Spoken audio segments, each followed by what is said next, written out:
And we are live. We're live, folks. Good Crack, Episode 1. This is the Good Crack Podcast with Matthew Ferrara. And Joey DeFilippis. We're excited, folks. We're excited. This is Very a long excited. time coming. I'm like jittering right now. Yeah, me too. This is really There's been good. a lot of preparation in this. Lots of logistics and practice and prep. Prep, investments. Yeah. Scaling, content. Influencing. Yeah. Yeah. For sure. Yeah. So we're going to be doing this podcast now on, and it's all about good crack, folks. And you're probably asking yourself, what is good crack? Or you might be asking yourself, are they going to review cocaine, crack cocaine? Are these guys finally coming out? Do they and admitting peddle that drugs? They're drug addicts. We do. It's not well, that is true. Humorous drugs, that is. Two things could be true at the same time. But where good crack comes from is I spent a little time in Ireland. I was there for one weekend once. And while there, I was at the pubs drinking pints of Guinness with the lads. And they have this expression there that I really liked where they're like, oh, it's a good bit of crack. It's good crack over there at that bar. And I'm like, hey, why are all these guys fucking talking about crack? Is there a drug epidemic going on in Ireland? And one of my friends who's Irish explained to me that crack, which is spelled C-R-A-I-C, crack, it's like crake, is an expression that means like fun or like atmosphere. So if like you said like, oh, we were just having a bit of good crack, it's like we were just having a bit of fun, you know, talking shit. Good vibes. So I heard that. I was like, I need to bring that back to America because I really fucking like that expression. You know what I'm saying? So I brought it, of course, to my boy Joe Deefs. First thing he said when he put it, first thing I said when he put it on the table is, change the spelling to like crack cocaine. C-R-A. Flow's really good. What is he saying? Like it's a social network It's again? cleaner. It's cleaner.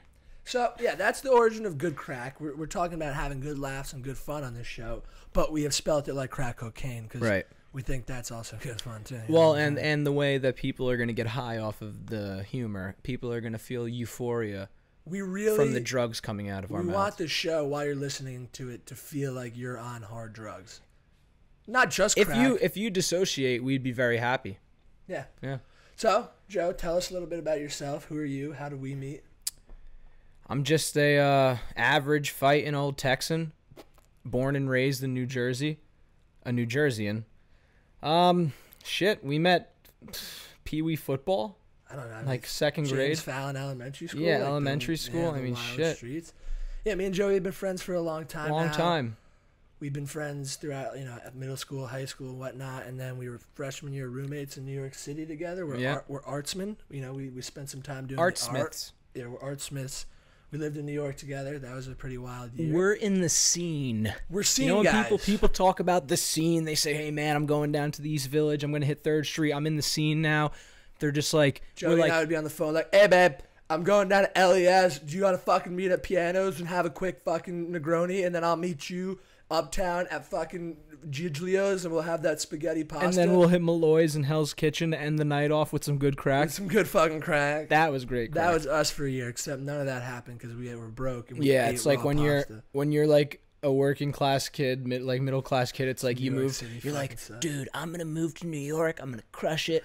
And then you move there and you're like, well, I only have $105. That'll be gone in a day. I always tell people, like, what was New York like when you lived there? I'm like, oh, dude, it was so hard. Like, it's so expensive. I was broke. I literally always say, me and my roommate were so broke that we had to eat raw pasta. And I actually just said that because it's what we did. Mm-hmm. And then people are always like, yeah, but, like, pasta, like, all you need to make it not raw is water and a stove. but for me, which we had, we could have cooked listen, the pasta. My philosophy was, hey, you don't need to do nothing. You pull it, it's like a bag of chips. We really loved just eating spaghetti and crunchy. Just crunch that spaghetti. We could have cooked it. We could have. We did. Sometimes. We did cook it sometimes. I did like it better raw, and then we would throw it out of our 26-story window. But yeah, so it's been a hell of a time. We're not going to harp on that. So me and Matt were sitting at home every day toying with the idea of just jumping off a skyscraper. This is in the past year, I say. And we said, the world's falling apart. And it is. And we said, what would be better than finally just taking our talents down to South Beach like LeBron did and just going out there and giving the people what they want. The people want it. Yeah, no one wants to watch the news. No one wants to hear, this guy or that woman no one wants to hear it. They want escapism. They want to drown themselves in serotonin. What they want. They want good crack. They want crack. So that's what we're bringing you, folks. We're bringing you crack. Me and Joey, like you said, we had a fucking rough year like everyone else did. I know our quarantines were particularly brutal. Yeah. Give me your routine. What was your quarantine? Once again, we're not going to be talking about COVID too much. Yeah, this is the first and last time, probably. I'm done with that shit. Yeah, we're done. Leave it behind. I am curious. I always love hearing the story of what your life was in the heart of the lockdown, like March to June. Yeah. When COVID happened. Heart of the lockdown. Well, my morning would start off pretty simple. I'd wake up, 7:30, 8 a.m. I'd stare at the ceiling, and I would immediately think to myself, well, Joe, today you are not eating Popeyes. That was the first.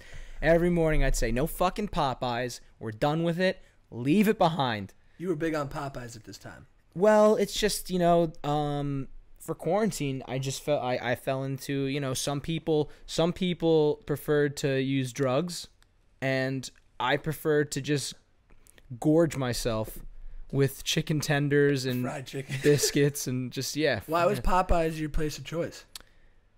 You just loved it. You know what it is, dude?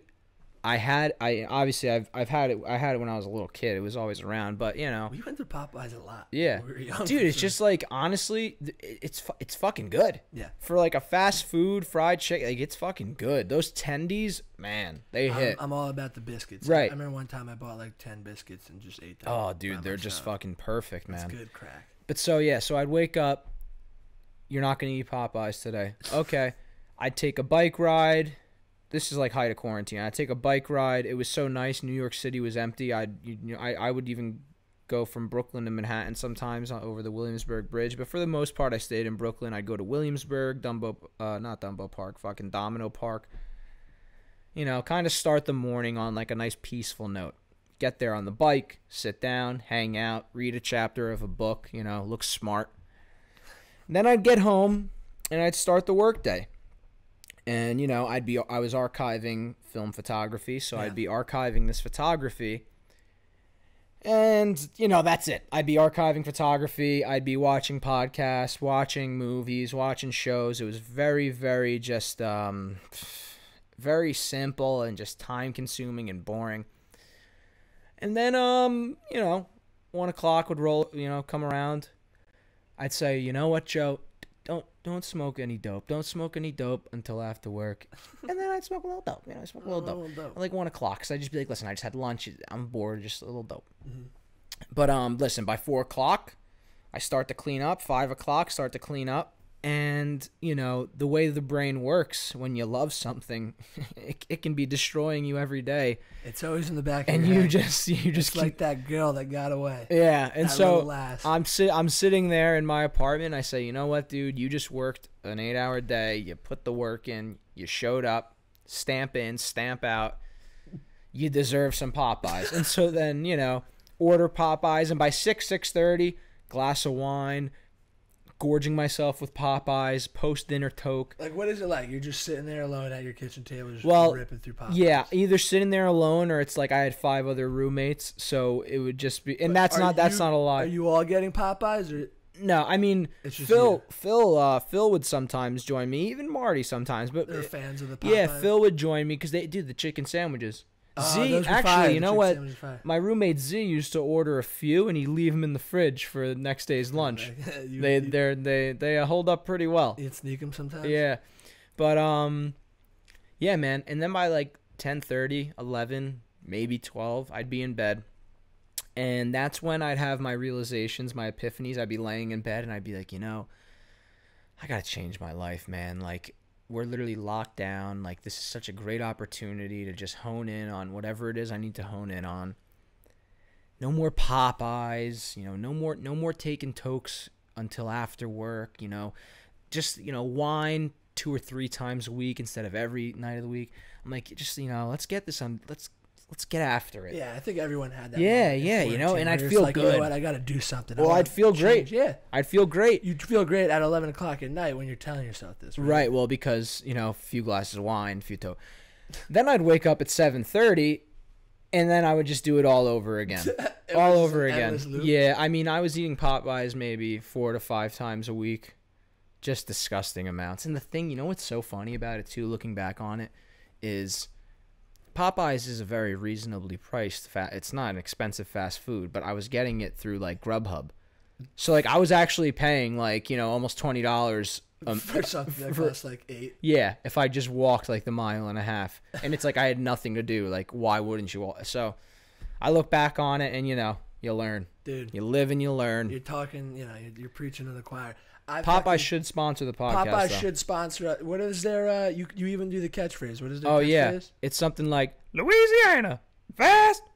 That's what I would do, folks. I mean, come on. Put me on the phone with Popeye's CEO. It's pretty good. I think we're fucking talking business. I think it's pretty good. I think they should buy an exclusivity deal from us and give us their own platform. Mm-hmm. Instead of Spotify, it would be Popify. I agree. Yeah, listen, man. I had a very, very similar endless loop of just fucking terrible nonsense during the quarantine. I was still in college at the time, my senior year, and I had that stolen from me by this fucking virus. And I was in school one week, went home for spring break, and never went back. And then my days became very, very monotonous, and they became the same thing. I'd wake up at 8 a.m. You're just in a loop. Yep, wake up at 8 a.m., hop on my computer. Around 8:30 when class is starting, think about killing myself. Make a cup of coffee, project like a fake digital background where it looks like, I'm not even joking, like I would like pretend that I was there. Like I was one of those guys where like I recorded myself prior, just looking at the screen and like maybe looking around and like laughing at something like, mm-hmm. And it was just a fucking video loop of like, and no professor ever figured it out. And I would just go make a coffee, fuck around. Damn boomers. I'd be in class till about 11, finish class, maybe crack open a beer. Go downstairs at 11 a.m. Yeah. Dude, it was nothing to do. It was me and my whole family just locked down. I would get on Call of Duty Warzone around 11 a.m. Around like noon, 1 o'clock is when I'd start drinking pretty hard, the soft stuff. So I would because every Monday I'd go to the liquor store. This is the true story during quarantine. Every Monday I'd go to the liquor store and I'd buy a huge handle of bourbon and like 2 or 3 cases of White Claws or beers or something. Mm-hmm. So I'd start drinking the soft stuff around midday. Play Warzone from like 11 a.m. to 11 p.m. So that's just like Perfect. 12 hours of fucking video games. Just like 7th grade again. Yeah, with all my friends. And it's once again all great vibes. Playing this war game to, get our minds off of it, taking our own lives. You're taking your aggression out. Yeah. And then I had a very interesting thing happen. At around 11, I realized, 11:30, my family, since we're all home, they were all like upstairs watching Netflix, doing their own things. Uh-huh. And around 11:30, they'd go up to bed. And, they knew I was drinking, but I didn't want them to see me doing the hard drinking, which I needed. That was for my night times, mm-hmm. for my private time. And around 11:30, I'd hear them go up. I'd be like, all right, guys, I'm done with Warzone for the night. Get off. And I would go upstairs, pour myself the fattest double old-fashioned. And I didn't even drink old-fashions before quarantine. It's because I had to pick a show at the start of quarantine. So I chose Mad Men. I'd never seen Mad Men. And that show is just like Don Draper, Jon Hamm just drinking whiskey and smoking cigarettes. Every living and breathing moment on that show is an occasion and a reason to have a drink. They're just always drinking. Like imagine we still live that way. I would die to live that way, dude. I mean, you would literally die. Our country was the best and most productive then. I mean, minus all the social unrest and all that. But because when you're drunk and smoking, life is much easier. It's like, make a fucking deal. Yeah, make a deal. Exactly. Yeah. So I just got into old fashioned. So I'd go upstairs, pour myself the fattest old fashioned, put on Mad Men, dive deep into that world. So by this point, folks, I'm already fucked up. I've been drinking for 12 hours already, and then I switched to the hard stuff, right? So I usually got one. I had the spherical ice cube. I had everything. I fucking had bitters. I was whipping that shit up, fucking sugar, muddling all this shit. Yep. Pouring myself the fattest. Like it was more than like a double. It was crazy. I would crush one of those. That'd be about an episode in because they were about like 45 minutes. Yeah. Go pour another one. Perfect. At this point, I'm usually very fucked up, close to blacking out. That first double probably like sets you nice. Yeah, sets me you've been nice. Drinking all day and already. Then by halfway through like the second one, I'm usually blacked out. Like there was a lot of occasions where I got into the routine of like passing out, forgetting what episode I was on, and then having to go back and rewatch episodes to figure out where I was because I was so fucked up. And dude, I'm not joking. I did this every night for 2 months. My dad would find me at 6 a.m, passed out with a fucking glass in my hand with half of an old fashioned and a bunch of orange peels, and he'd just be like, "Man, just get the fuck up, like go to bed." Like my dad would just like not like, "Dude, what the fuck you doing?" He's like, he just understood, yeah. And then my mom would come downstairs and see like the recycling bin had like 15 White Claw cans in it. And like they just knew that I was falling apart, but it wasn't like the type of thing where like, Matt, you got to get your shit together. They like understood. They're like, I mean, we would only hope this is how it was listen, going. we're going to let our son destroy himself. It was alcoholism. I was an alcoholic. But you know what was beautiful about my alcoholism at that time? It was self-imposed. It wasn't like, no, I don't have a problem. It's like, I'm choosing to have a problem. That makes it even more romantic. You know what I'm saying? Like, what am I doing right now for these 2 months? I'm doing alcoholism. Like, it wasn't like anyone, you know what I'm saying? Like, no one was like pretending. I was like, yeah, I am. And all my friends knew, like, we get on Zoom together and it'd be like 6 o'clock. And I'm just like, hey, Matt, what are you doing? I'm like, hey. And I just have a beer in my hand. And like, oh, God, Matt, you just fucking, everyone, yeah. It was nuts. I hated quarantine. I was very excited when it ended, man. Yeah. Fuck that. A quick message from our sponsor. Are you feeling tired at work? Are you thinking of beating your wife? You shouldn't. The kid's stressing you out? What's the solution, Matt? 3-2-1 cigarette, folks. 3-2-1 reason to smoke a cigarette. Delicious, tasty, smooth, toasted, clean tobacco without all the expensive chemicals. Yeah. You know what I'm saying? They only microdose the rat poison. Yes, and this is a man's and woman's cigarette. It's a man's cigarette and a woman's cigarette. It's for both. It's for either or. And the beautiful thing about 3-2-1 cigarettes are they're not coming at you from this big corporate powerhouse. It's a grassroots cigarette company where they literally grow their own tobacco. And they're like, people have compared them to the Warren campaign. Very grassroots. Exactly. Of Indian descent. Yeah, for sure. And that's the beautiful thing about 3-2-1 cigarettes. Most cigarettes, like, you know, they're not good for you. We know that now. It's 2021, right? Even American spirits. Yeah. The hipsters will die too. Believe me. Yeah. 3-2-1 though. They're cigarettes, and they're doing the same thing as other cigarettes, but they're fun. You like cigarettes, right, Joe? Yeah. So 2 packs a day. Smoke them all the time. Yeah, since high school, 2 packs a day. I got my first cigarette on my 4th birthday. My mother and father. Mom? Yeah. Is that a gift? Yeah, a new Newport 100. Nice. And they said smoke up, Joe? They said smoke up, Joe. And then they're like, you're going to love the minty flavor. And right away, I'm like, wow, it tastes like mints. And guess what, though? That was back then. This is now. Right. 3, that 2, was killing me. 3-2-1 didn't exist back then. 3-2-1 is here. It's now. It's cool. Cigarettes are back, folks. I don't know what you want me to tell you. Smoking's cool. Yeah. So if you're interested, buy a wholesale box. Buy a retail box. If you're trying to live a healthy lifestyle and still get a good kick of nicotine and tar in your lungs, 3-2-1 cigarettes, folks. You're going to go to www.321cigarettes.com/goodcrack, and you're going to use code CRACK at checkout for 30% off your order. You're going to use code SMOKECRACK. Thank you. Yeah. Fuck that. Yeah, that was But yeah, we all had a. So yeah, back to what you were saying though about like your revelation. I would be a fucking 1.5 old fashions deep. I'm gonna change my life. Jon Hamm, who's playing a guy like me that's just drinking every day and smoking cigarettes, but he's in great shape. But he's got like that man's body and come out with no shirt on. Yeah. And I'd be sitting there like fucked up at 3 a.m. like, in this year, man, like I'm gonna do that. I'm gonna lose all this weight. I'm gonna get real healthy. I'm gonna start fucking doing Jon Hamm workout. Like I'd Google like Jon Hamm workout.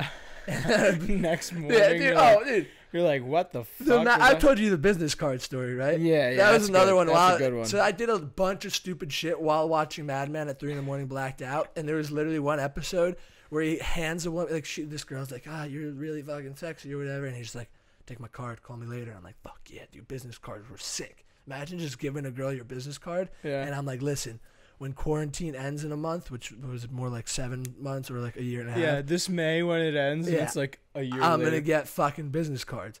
So I'm going to give them to girls and shit. So that night, while I was blacked out, and I don't remember this, I must have went online, ordered like 500 business cards that said Matt Ferrara, creative, because that's what Jon Hamm says, because he was the creative director of the ad. I don't even know what that's supposed to mean for me.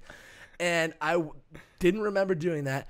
2 weeks later, my mom's like, Matt, you got a package in the mail. I'm like, what the fuck is this? I open it. It's Vistaprint. Yeah, it's just like, literally. Here you go. I'm like, what? It's like Zazzle business cards. I'm like, what the fuck is this? And then it's like Matt Ferrara business creative. Like, I'm like, what the fuck did I do? I mean, dude, you were on the money. I mean, kids nowadays, they love that term. They throw that shit around. Yeah, I'm a creative. No, yeah, dude. This makes me look like a fucking douchebag. Dude, I got this point and shoot. I'm trying to start shooting for Fetty and a few rap artists. Oh, what do you? Oh, so you're a photographer? I'm more of like a creative. Yeah, like follow my Finsta. It's like a Instagram account for my creative work, but it's also I had one of those. But it's also but it's also a fitness account too. So you know what I mean? Like it's doubling. You know, it's good. I had a fitness account. You remember that? That was when I was fit. Oh shit. Good God, creatives. Yeah, I've been giving out the business card a lot in Belmar, New Jersey, and it has not worked. But it's fun. It makes me feel like I'm doing something. You know what it is, man? People just don't get it. They're we say this all the time. They're so uninteresting and just. Yeah, folks. That's kind of the premise of the podcast too. Is like you need this. Yeah. You need this. Every time I go out and I meet new people and I see old friends or I have to talk. By the way, people. this is a 321 Cigarettes pod in here. Yeah, that's one of our main sponsors. Yeah, that is 321. So we're not like stepping out on them or anything. They not make using pods we're that not have using tobacco juice in it. Yeah, it's all natural. Well, they send us the gallon, and then we kind of gotta like. Yeah, it's like they give it to us wholesale. Real old school way. Yeah, but we were saying, man, like, every time I go out and talk to people, I realize, like, everyone's super fucking uninteresting and, like, not cool. Yeah. So it's like, we're really interesting and talented. And cool. As opposed to most people. So it would be, like, a fucking, like, travesty if we didn't do this podcast. Well, I mean, that's like, we're what I'm doing saying. you guys a favor. Right. We created it is what we're saying. You're stupid. You're stupid. You're stupid. Smart. I'm not stupid. You're stupid. You're dumb. I'm smart. Go fuck yourself, all right? Just remember that. When you're listening to this podcast, folks, just think to yourself, oh, fuck, like these guys are right about everything and they're funny and cool and I'm dumb, stupid. Dude, these guys have all the keys. Like, I thought Khaled had all the keys. DJ, he has 0 keys compared to these guys. I thought Gary Vee and Jordan Peterson were giving me the way to live, but these guys spewing nonsense out of their mouths are making more sense than anyone. That's the point. And that's just good crack. Good crack media. So, dude, you brought up Mad Men. Great show. We don't get many like that anymore. HBO's pumping out good stuff. TV in general, dude's kind of just fucked right now. I mean, obviously, network television is like just Netflix or HBO's killing it, but like absolutely. Network TV, like all that is just garbage, like gone. Like they're not making anything. They cancel everything after one season. You have 40 fucking talk shows with all these fuck faces just playing like games with like The Rock Johnson, like. Oh my God! Like The Rock is gonna spin a wheel and he might have to eat like mushrooms covered in worms. Oh no! It just so happens he landed on "Take a Shot of Terramana," his new signature tequila. Yeah, but we're gonna put semen in it. And Jimmy Fallon's like, it's really great. Oh my God, it's great! Like, and then Jimmy like gets the shot and it's like bull semen, and he's like, and The Rock's like, ha ha ha! He's like, you're drinking the semen. Well, I mean, How do you listen, man? How do you save late night television? Because it's like fucked. I used to love like even Fallon when he first started was great. Yeah, he was. I used to like him just in general. Yeah. Now I don't. Yeah. I don't think I like any of those guys. It's not even like they just suck. Because it's so like there's no fun. It's not like fun. If you ever see the old clips of like the Johnny Carson show, or like even dude. Letterman, or just like they would have interesting people on. We even saw that pilot for like the show they were trying. Remember the show? Like here's Johnny. Yeah, they were trying to make that whole. I just saw that's actually on Peacock now. It is on. Wow. Yeah, but yeah, dude, I don't know how to say. Oh, remember Tony Danza? Yeah, we ran into Tony Danza. Yeah, I was like, Mr. Danza, huge fan. He's like, thanks, kid. Get out of here. Get the fuck out of here. She's like, oh my God, Tony Danza. Well, listen, man. We've said it before in passing. There is a solution to saving late night and just television in general. Oh, this is the only solution. The only solution is simple. Hasbulla Magnanemdov. Hasbulla Magnanemdov. Yep. He's a man. Yep. 18. 18 years old. Yep. He's a man, but he's not a big man. And we don't say that in jest. Yeah, no. He is a content creator, a boxer, a fighter, an ultimate fighter. Dude, talk about someone who knows what they're talking about. Super cool. Like, he's like us. Hasbulla is one of us. He's the writer. He knows what's going on. He's writing all this. For those folks at home that don't know who Hasbulla Magnanemdov is. I'll pull him up. Pull him up, yeah. So Hasbulla is this young fellow, but he is a man, who's from the Eastern Bloc. Where is he from? Russia or like Turkmenistan? He's Turkmenistan. I think it's he's Dagestani or Chechen or something like that. I don't even know if either of those are real places. No, yeah, Chechnya is. Chechnya is. The Chechens. They're crazy. They're crazy motherfuckers. Yeah, for sure. Yeah. Barry. So yeah, he's Joey's going to pull him up, but he came into the social conscious a couple months ago out of nowhere because he's friends with the Ultimate Fighter Khabib, and he's just like a little guy that has obviously some type of health thing that makes him tinier for his age. He looks like an adolescent boy. But we love him. He's real cute. He's funny. He likes to drive around on quads and fire off handguns in the streets. And he's very happy. He's very grateful. And for that, we know if he were to come in, he would save Western television. He would save the West. We've never met anyone that doesn't love Hasbulla. No. Because his videos are great. It's just him like eating a hamburger. And he's like, there's some people who don't get it. But I don't get Kimmel. I mean, Kimmel had Paris Hilton on the other night to teach us about NFTs. Yeah, like what the fuck is what going kind of on, world man? are we living in? Paris Hilton? Bro. You don't know about NFTs? You're gonna listen to fucking Paris Hilton? Dude, I didn't know Paris Hilton was still alive. I thought she fucking OD'd on I was coke gonna and say, sucked the fucking brain juice back in her own nose. Christ. Wow. No disrespect to Paris Hilton. See, again, here you go. If we ran the fucking show. If we ran the show, we would Kimmel, save it. You don't have Paris Hilton on to talk NFTs. You have Britney Spears on to talk NFTs. How about this? She's trying to tell you like about all of her like terrible things, and you're like, Britney, what's these things? Oh, well, this Kimmel now. Well, what's these NFTs things? And she's like, I was literally abused. What are NFTs? Yeah, right. You know, Paris Hilton just like went through like, yeah, fuck that, dude. Yeah, unreal. You know how you save it though, right? You make Hasbulla Magomedov the host of a late night show. Every late night show. Every late night show. How would that work? Like Conan.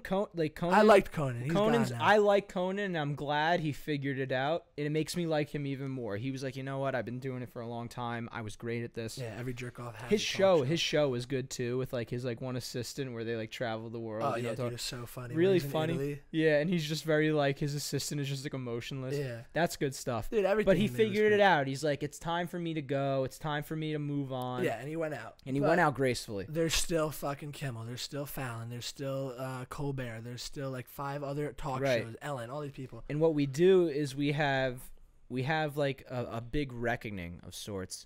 You have Hasbulla come in. We should do this extreme. Very extreme. Because you know what? That alone is going to like the ratings are going to start to go up, and then once Hasbulla's hosting, then they skyrocket through the roof. But here's how it goes. Yeah. That piece of shit Cuomo. Yeah. On his last day when he's getting thrown out of office because he's a fuckface, he's like, listen, I'm not a killer. I'm just Italian. I'm not perverted. I'm just Italian. I have an executive order. I'm going to do really quick. I'm taking Jimmy Fallon. I'm taking Ellen DeGeneres. I'm taking Kimmel. I'm taking Colbert. We're doing this big celebration in Times Square. And everyone's like, all right, cool. Celebration. People there's show not up much to celebrate with you. Yeah, they think they're getting the key to the city or something. And then all of a sudden we find out that Cuomo made a deal with like Putin and the Russians, and they publicly execute them. They shoot them in the back of the head. And when they kill all the late night The executioner pulls his hood off, and someone's like, "Oh my God, it's definitely Mini Me. He's dead." He pulls the hood off, and it's Hasbulla. It's Hasbulla. And he's like, hello. And then everyone's just like, yeah! And then all of a sudden, like on Times Square, all the screens light up, and it's like, Hasbulla has arrived. And then like on each screen, it's like Hasbulla O'Brien, the late night show with Hasbulla. It takes all of the logos. It's like for Ellen, it's just like Hasbulla, and then late night show with Hasbulla Magomedov, and then it's like the Matt Hasbulla show. You know what I mean? Yeah. And then how it would work is, you get Hasbulla at 30 Rock at like 6 a.m. He'd walk in. It's a long day. It's a long day. It's a long day, but and he puts on the classic blue Jimmy Fallon suit. Right? Yep. And all of a sudden you bring out The Rock, and instead of The Rock like, playing stupid games, it's Hasbulla like, I hit you now with the stick, and he starts beating the fuck out of him. Yeah.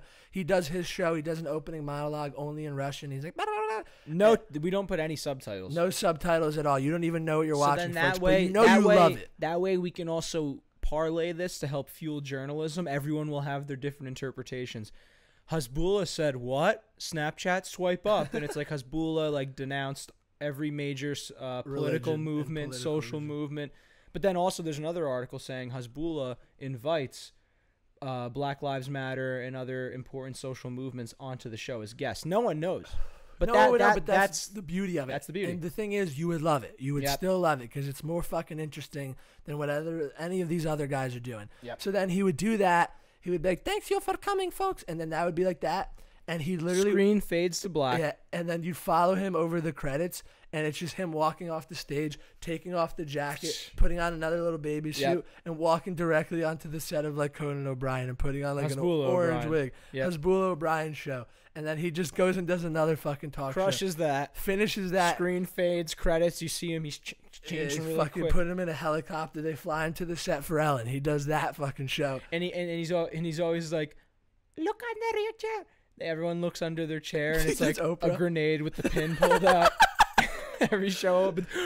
Like we find out that truthfully that he is like a psyop. Yeah, he's a total psyop. Like, he looks just like he's Putin. a spy coming here to like provide disinformation and destroy American. But we still love it either way because he's out there fucking giving away Teslas to people. Of course. Oh God, Hasbulla would be fucking great. And then the best part is this all begins with like Cuomo and this big deal.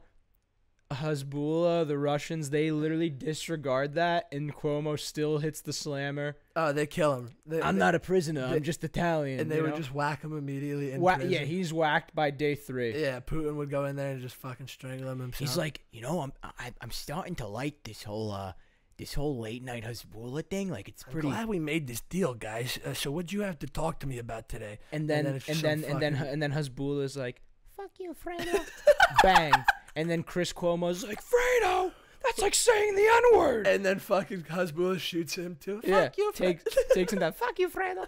Bang. Hasbulla invites them to like a party on a yacht, gets him out of jail for the day, and just fucking shoots them. They think they're at the party. All of a sudden, a closet door opens. You got cameras, lights. They're like, wait, what's going on? We're live. And then like some other guy that's replacing Chris Cuomo, one of Hasbulla's boys. It's just Hasbulla dressed as Chris Cuomo. We're live here at blah, blah, blah. For the executions of who? Bang, bang. Hasbulla just fucking shoots him. And then it would be great because, like, America would be like this. You'd go home at night. You're like, you know what? I usually don't put it on the TV anymore because it's all fucking garbage, but let me try it tonight. Yep. You go to Channel 2. It's Hasbulla. You're like, oh, this is... Missed the last bull market. You bought Bitcoin at the high, 64K, and now you're down almost 50%. Yeah, I've been there. I think we all have. Yeah, you're trying to get in on stocks. You're trying to, 100x your money on China Direct. Folks, Third Horn Investments is a multifaceted, cutting-edge investment firm based out of the Dallas-Fort Worth, Texas area, founded by Jim Bloom, a good friend of ours. A good friend. And, Jim represents a group of highly motivated clients and investors based in the Dallas-Fort Worth area who are making money moves. You want to make money, don't you? I mean, we all do. I mean, as the world crumbles, the best thing you can do is have a little, money, a little egg left aside. And listen, Third Horn is great for many reasons. It's a beautiful investment firm. They're doing everything from, publishing books, children's books in Indiana, to funding wars in, Brazil. It's all the same for Third Horn. Commercial real estate in North Dakota. Exactly, and it's a beautiful thing. A booming market, by the way. We're lucky enough to have them as a sponsor. So please look into Third Horn Investments. You'll see a variety of things that they'll invest your money for you. Think about, what do they do, John? Well, you have some investments yourself. With Third Horn, yeah. Yeah, me too. But it's beautiful because you'll look at what your diversified profile, you're investing in the sequel to a children's book. You're investing in a documentary film about kittens that can't see in the dark. What I love most about pyramids. They're making. Did you know this, folks? They're making new pyramids in Egypt. Pyramids 2. Third Horn's invest. That's them. Dude, what I love most about it is not only are you feeling like a bull, not only are you feeling like a wolf, a shark, but the best part is when you start to make a profit, they give you an option to donate a few of your proceeds to any kind of organization. 20% of my weekly yieldings currently are being donated to the Taliban. So it's for good. It's good causes. But that's the thing, folks. Like that, we're not in on the Taliban, is what we're saying. But the Taliban's up right now. They're a bull market, and Third Horn saw that coming way before everyone, and they invested. Let's put it this way. Giving 20% of your weekly paycheck as a donation to the Taliban, that's like buying Bitcoin at $1,000 a coin. It's sitting about, folks, 44,000 right now? Sometimes you're not going to want the Patriots to win the Super Bowl. But don't you wish you had some money on them a couple months in advance sometimes? Wouldn't you love to see the Cleveland Browns finally win one? I sure would. Listen, Third Horn Investments. What else can we say? Please go to the website at thirdhorninvestments.com/ILoveCrack and use code GoodCrackMedia. And what that will get you is they will match your money up to $50,000 in your first investment account. So check that out today. And hey, if you talk to Jim Bloom, tell him we sent you. Tell him the Crack Boys sent you. Yeah. You're like, oh, this is incredible. Let's see what else is on. Boom, it's Hasbulla. Yep. Every channel is just Hasbulla. Maybe you get an ad for 321 cigarettes, and then there, boom, and back then to boom, Hasbulla. back to Hasbulla. That's the world I want to live in, bro. Me too. That is Me the too. world I want to live in. I mean, you nailed it on the head. I don't think I've actually turned on a TV, like cable net, like. Dude, there's no fuck. Like, Nothing. what are you gonna watch? I haven't done that in a very long time. What do you put like the news? Like, oh, I need to hear about another like plane That's what I crash need, full of children. I need to hear about this fucking virus more. Yeah. Fuck that, dude. Yeah. Fuck news. Fuck the current events. Hasbulla 24/7. Fuck all of it. Fuck everything. Because guess what? It's not doing you no good. Listen, you're living a lie, folks. If you're buying into anything these days, buy into what we're telling you, and that's Hasbulla. I'm not gonna. And at the end of the day, the lie that you're living is being orchestrated by other people. Come live our lie. Yeah. We're the writers. We're going to write you the created life that you want to live because you don't know the life you want to live. No. You think you want a fucking car. You don't know or what a you job. You want to fucking go down on Instagram and post pictures of yourself in Bahamas or in Aruba and be like, look at me, I have a mortgage broken. Look how happy I am. Yeah. You're not happy. You're dying on the inside. Live a life of absurdity. Hasbulla every day on television would be more normal and fun than anything going on right now. And you know what? Folks. New York City needs it too. New you York know, like City it's like TV kinda aside. sucks nowadays, New dude. York City needs it. You know? It needs to be dangerous again. It's not. It's just not.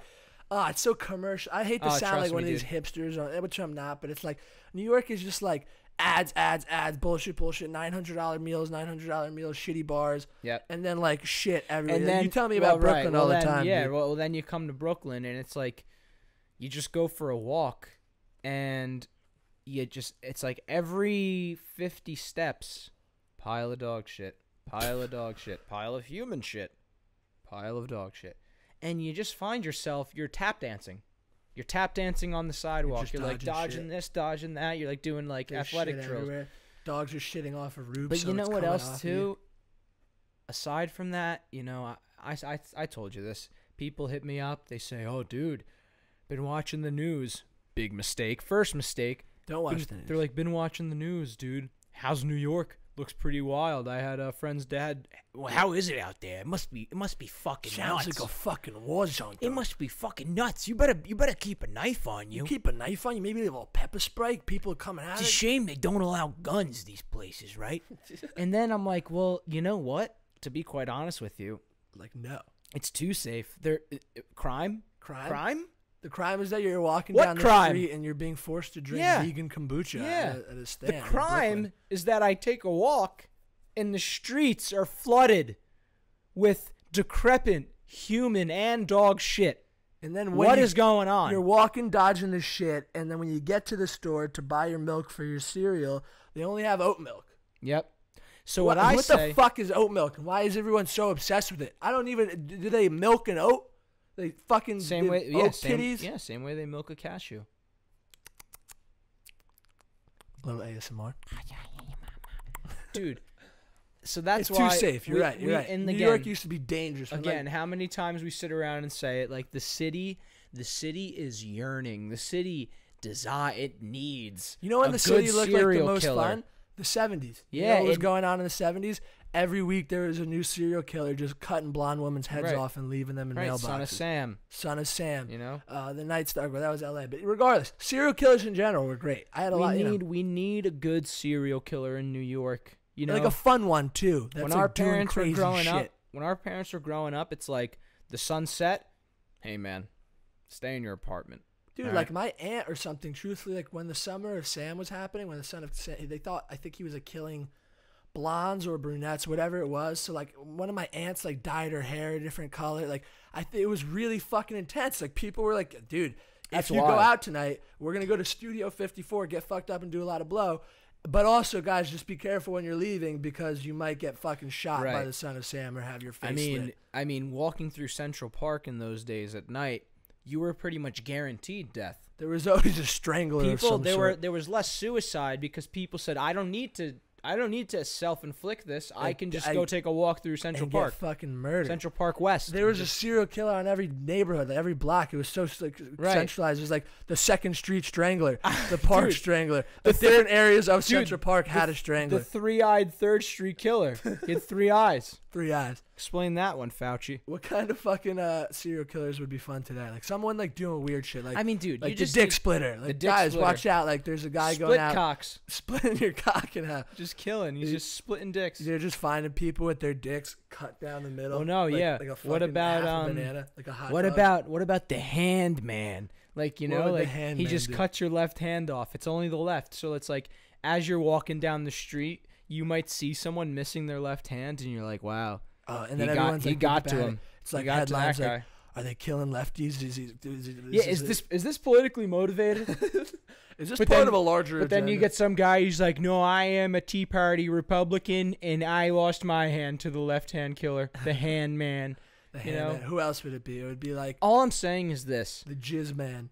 It's like you said, you walk down the street to the bodega to get milk. It's just oat milk. Like the only trouble you're facing nowadays is like you actually might anger someone at the bodega. You might walk in and get regular milk and a girl or person is, you know, like, well, do you know how much terrible stuff is in dairy? Do you know how much terrible things are in this milk? And you said, yeah, I know. I don't think I need to get vilified on a Tuesday evening. And they're like, you disgusting just capitalist pig. Want cereal? Drink cashew milk, drink oat, and so that's what you're looking at now. We need to go back to the times when you would walking to the bodega was a mission in itself. You'd have to arm yourself, brass You'd have knuckles, to carry pepper a knife and spray, brass a knife, knuckles. because that half a block of a walk may result in you getting attacked by the big serial killer of the time. The eyeball fucker. That's what we need. He We kills need- you and he fucks your eyeball holes. Yeah, That would be one. raw, Fucker. The eyeball dry, fucker. dry and raw. And they're just finding corpses like Detective Spaghetti. He's like, we found another body. Eye holes were full of splooge. Right. Full of cum.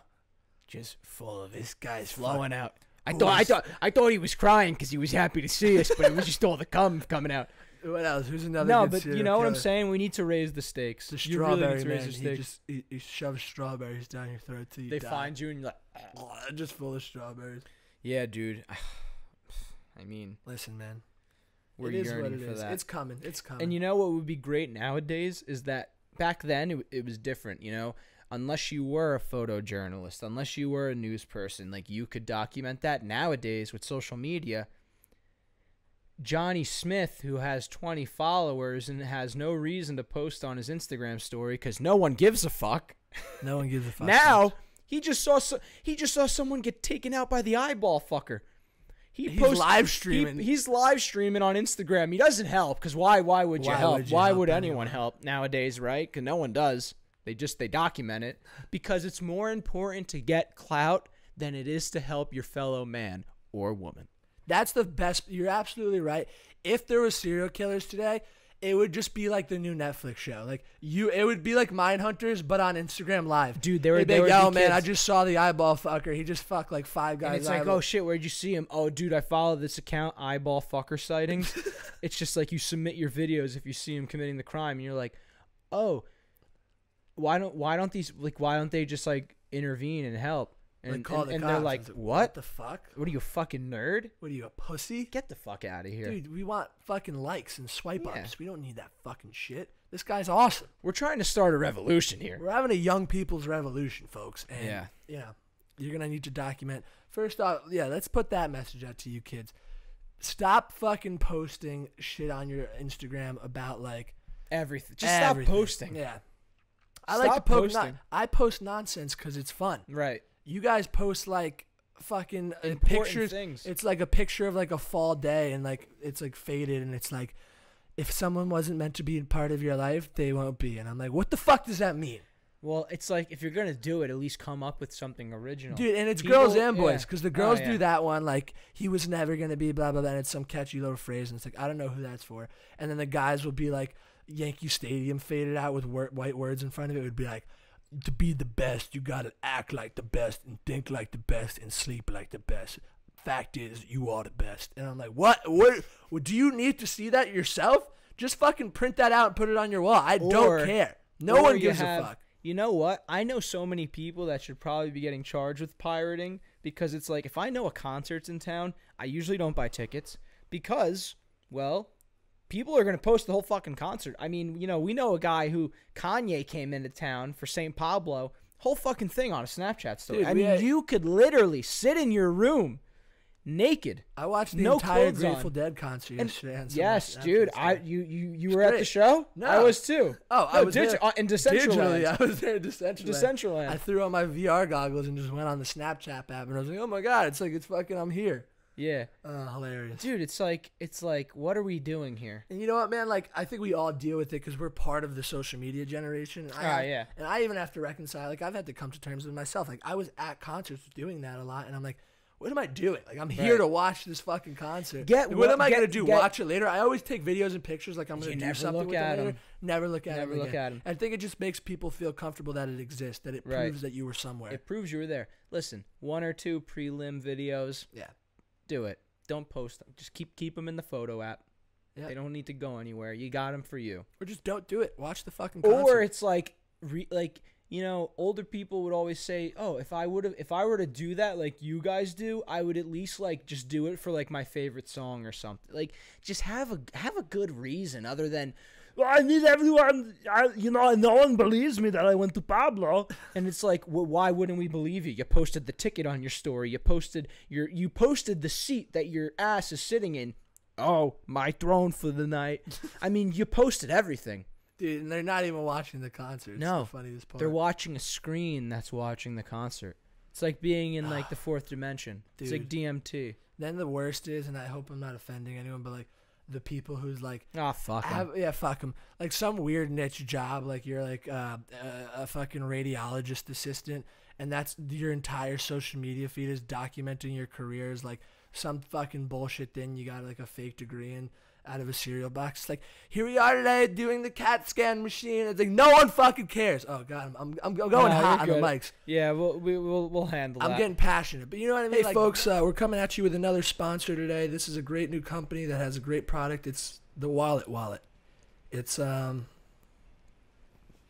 I understand here, it's like a wallet for your. It's a wallet for your wallet. It's when you have a wallet, you could put it in this wallet to hold. I like how they write this. They put format for Joe. Yeah, they're very specific. I guess I have to say this. Yeah. Did you get beat out on a hooker again? I wouldn't. I would never get beat out. I don't know what that even. Hey, listen. If you're losing your wallet a lot, I know I am. I'm always losing it. The wallet could be for you. Your cards, they go in your wallet, but everyone says, well, now what do I do with my wallet? Pretty much this new cutting-edge product designed in Switzerland, the Wallet. The world's first carrying case for your wallet. It sounds like it's pretty much just another wallet. It's a wallet. What if you lose that? The wallet's in there. It says... Here, this one says that's for Matt right there. So. I guess, folks... when you find yourself having your wallet get cold, what is it? I guess is the whole thing that you're like protecting the first wallet? What are they giving us a month for this? Fucking like you don't gotta think. Like $20. $20. I don't fucking know. I think they're sending us. I'm pretty sure I think that's less than what the product costs. I think they're sending us a couple wallet. Wallet. It's if you find your wallet getting cold and making your leg cold because it's in your pocket, you should get a wallet. But I don't get the fucking. It's a stupid fucking product.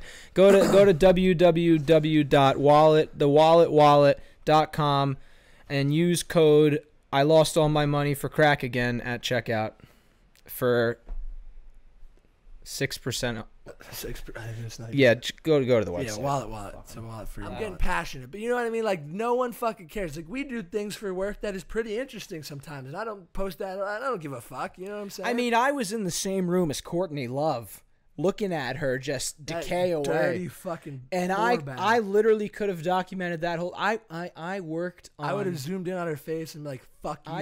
I worked on shooting a documentary for the making of album of this Kansas City Choir Boy is the name of the play she was in. And I literally was there 3 days in a row, like 10-hour days. I was just watching Courtney Love sound like a horse getting strangled to death.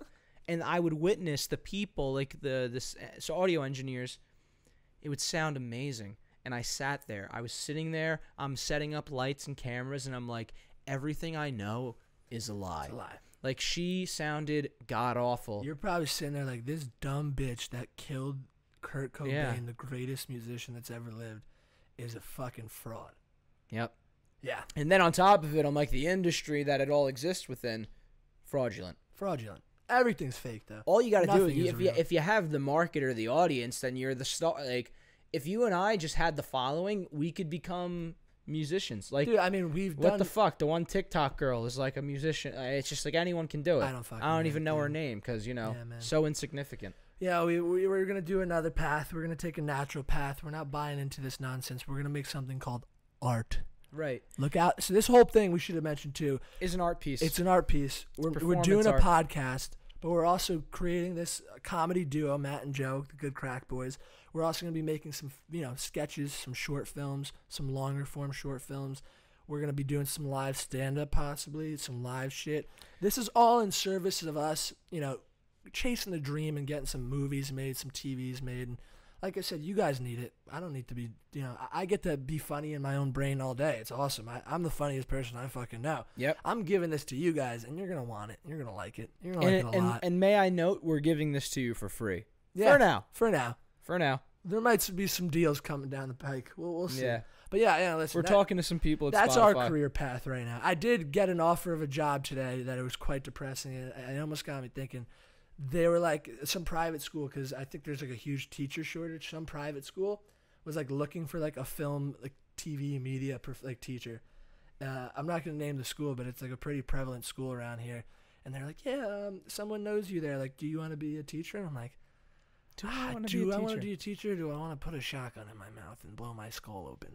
Yeah. I don't know quite yet. Do I want to be defunded and not taken care of? Yeah. Well, dude, think about it. Like, I don't know. Like, you can look it up. There's a major teacher shortage. And, like, I was even thinking about, like, I have a job, but I was like, maybe I'll do some gig work as a substitute. Yeah, why not? But then, you know what I thought of, man? I just did that little ounce of memory where I'm thinking about, like, what we did to substitute teachers at, like, middle school and high school and how we tormented them.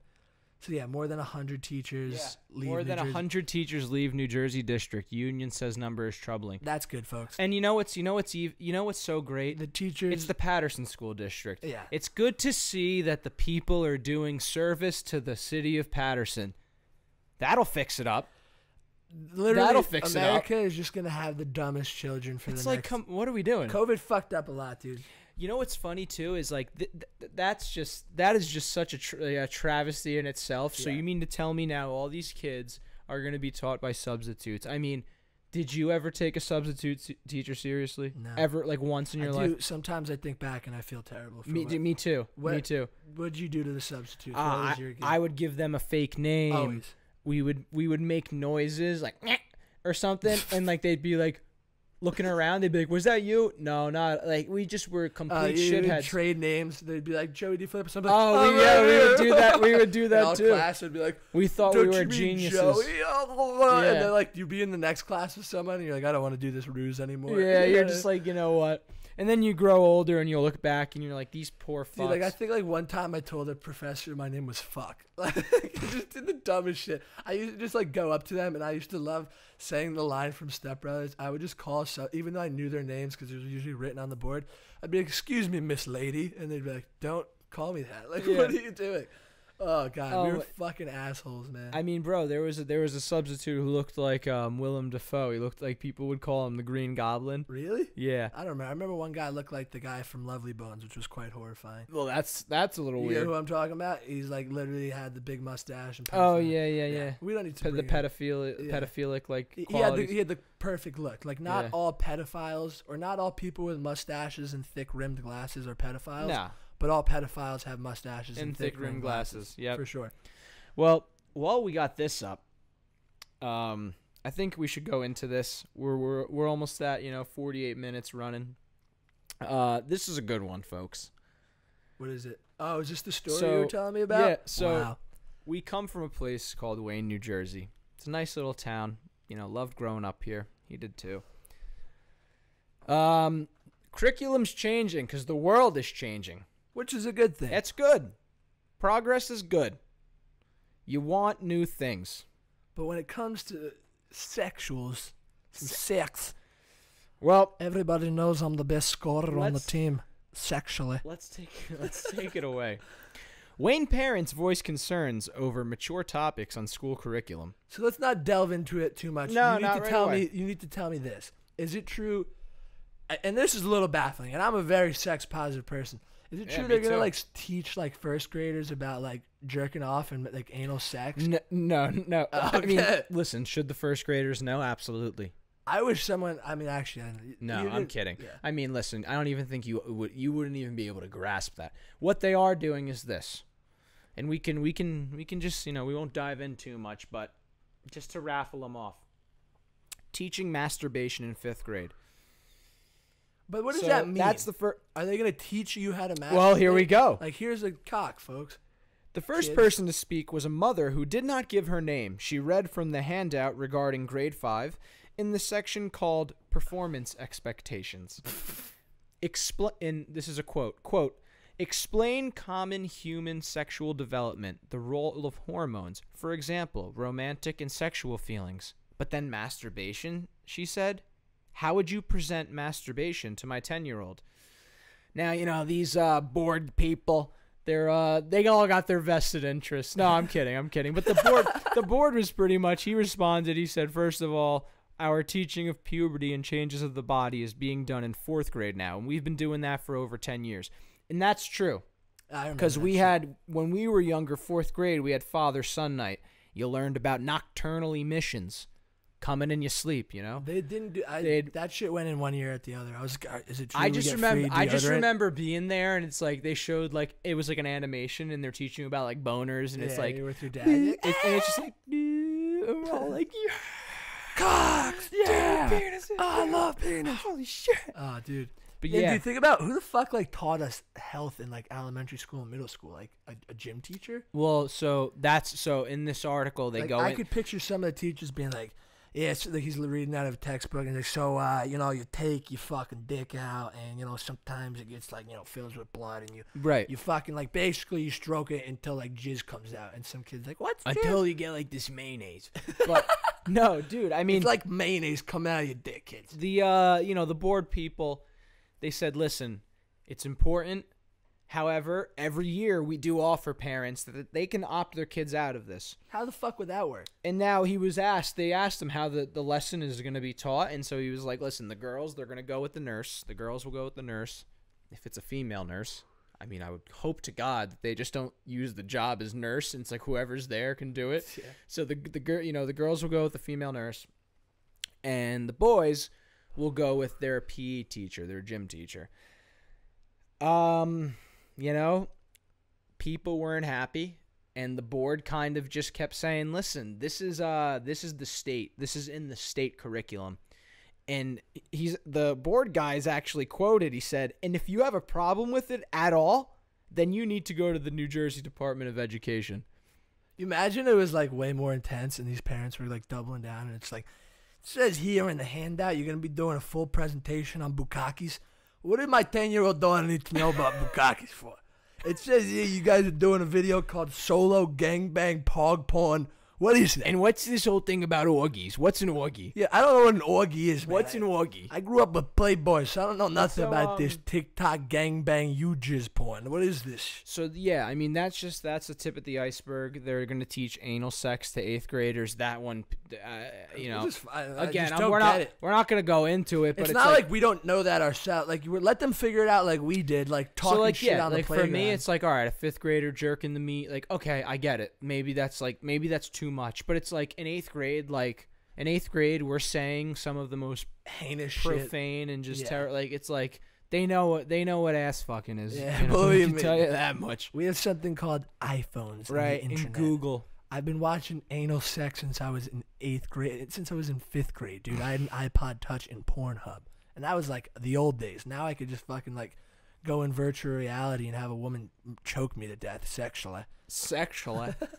So yeah, they're going to be teaching anal sex in 8th grade. Father was speaking on it. He's not happy about it. I just would have loved to have been in that fucking meeting. You know what it is? I mean, whoever was angry obviously had some very devout Christian values, and they're probably like, no way, we're not doing this.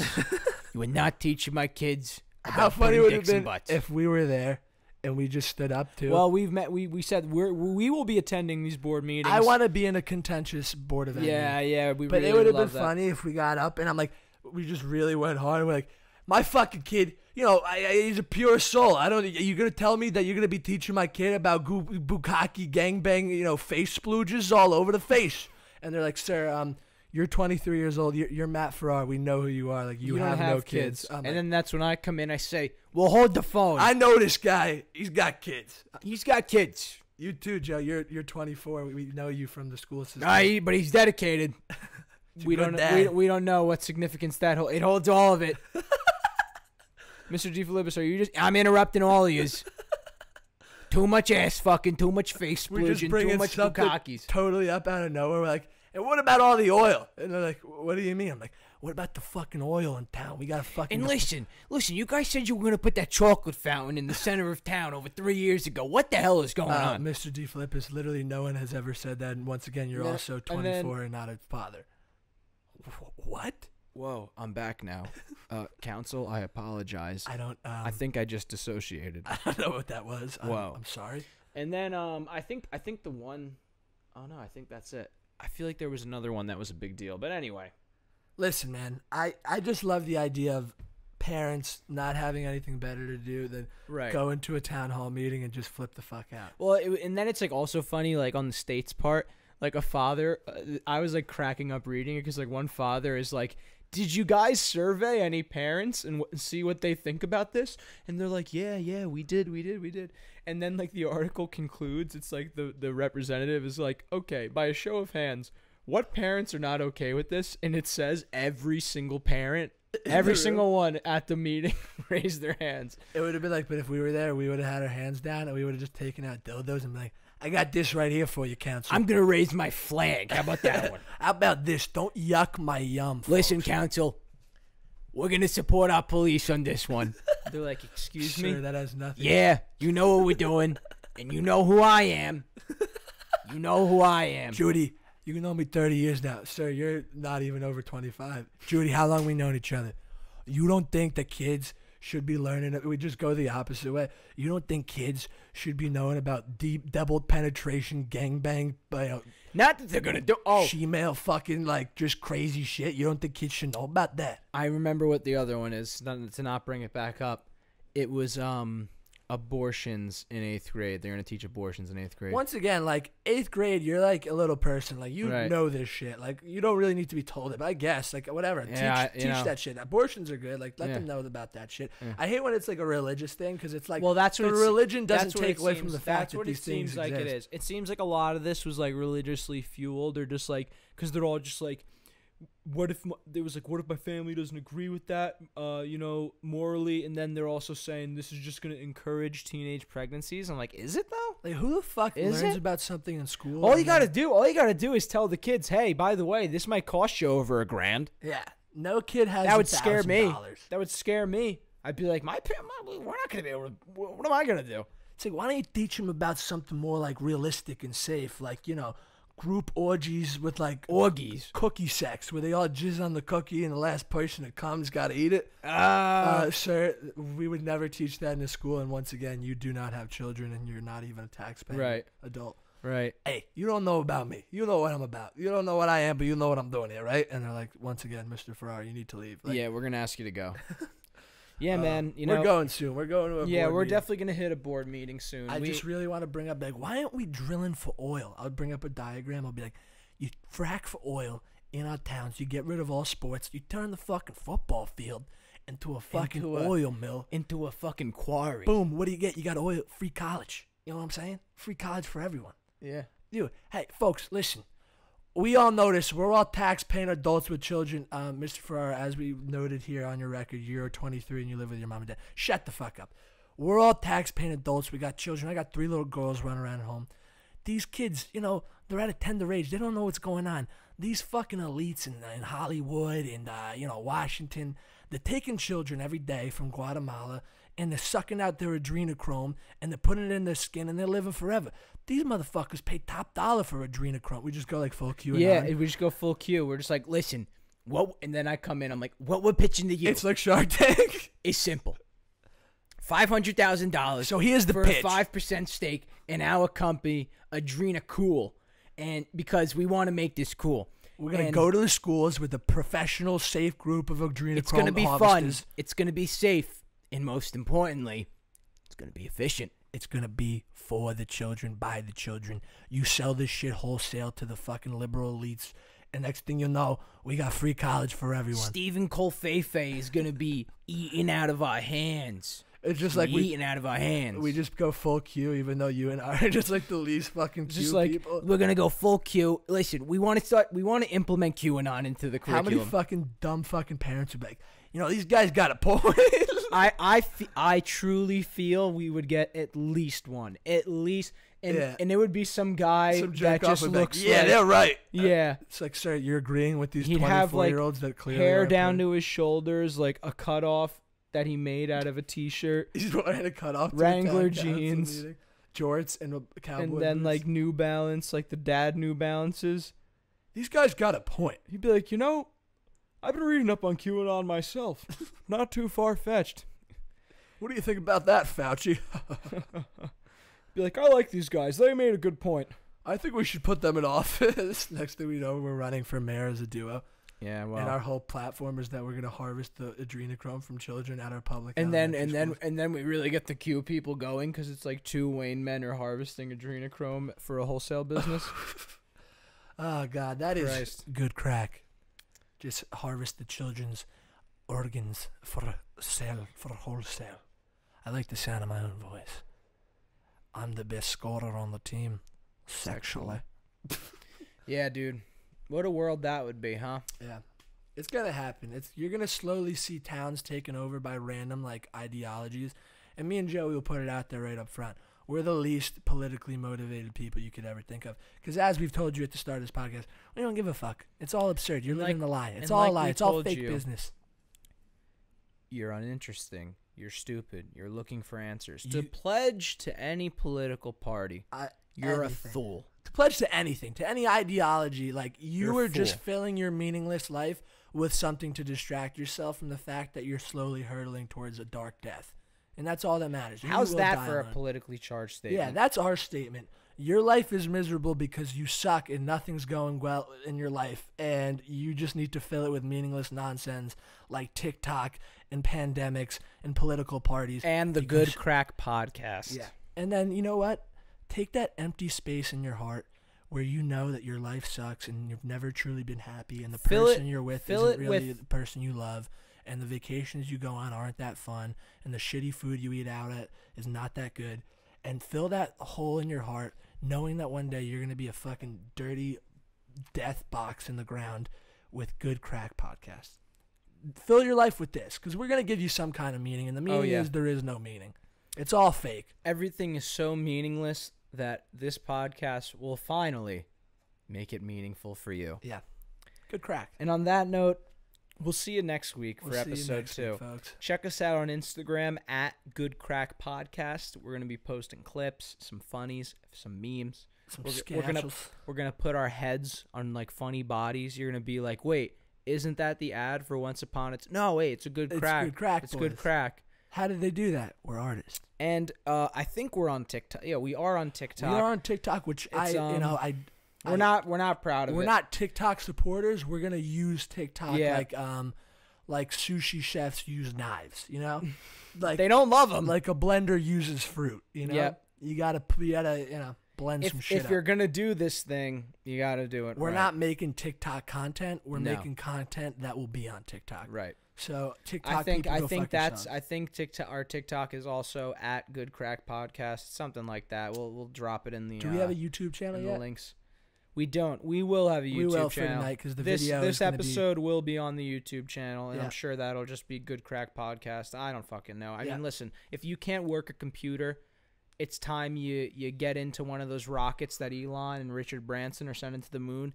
Go up, and then when you get there, tell them, I'm going to get off here, guys. I'm going to stay on and then you click each side of your helmet, and you slowly remove it, and you let it starts to tumble up, and then you just wait a good 10 minutes. It's probably less.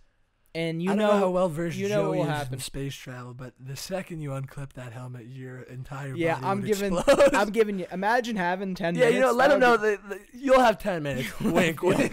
We guarantee. Your body explodes immediately. Oh Christ! Oh Hey. God! Thank you for listening. Keep to the being first miserable. episode. Yeah, go fuck yourselves.